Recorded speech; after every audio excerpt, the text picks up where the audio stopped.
on a une droite graduée. On va placer sur cette droite graduée 2 points.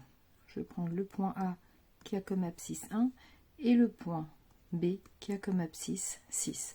La distance entre ces 2 points, c'est tout simplement 5.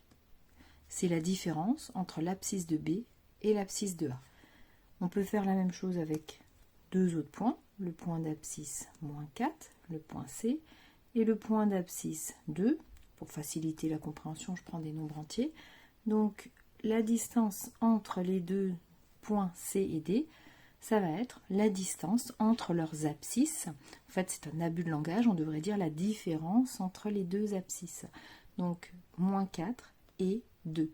Alors, attention, en général, puisqu'une distance est positive, on va commencer par le plus grand des deux. Donc, 2 moins 4, si on veut l'écrire, ce qui fait 6 qu'on avait trouvé sans poser cette expression-là, sans poser cette différence. Alors pourquoi est-ce que j'ai posé cette différence? Parce qu'en fait, cette distance entre deux nombres, il y a une notation mathématique qui est la valeur absolue.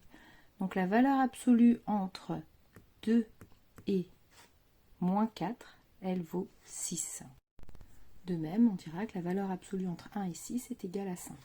Il y a une notation mathématique qui est en fait entre deux traits verticaux. On va écrire la valeur absolue entre 1 et 6. Et on va écrire ça 1 moins 6. Mais on aurait aussi pu écrire 6 moins 1. Et donc la valeur absolue de 1 moins 6 est égale à 5. Et la valeur absolue de 6 moins 1 est également égale à 5. De même, la valeur absolue entre 2 et moins 4, qu'on va écrire de cette manière-là, est égale à 6.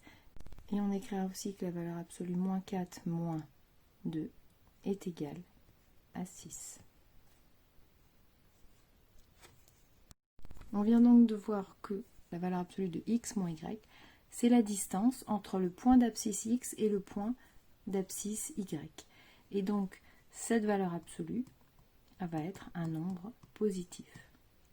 Et par abus de langage, on dira que c'est la distance entre x et y, au lieu de dire entre le point d'abscisse x et le point d'abscisse y.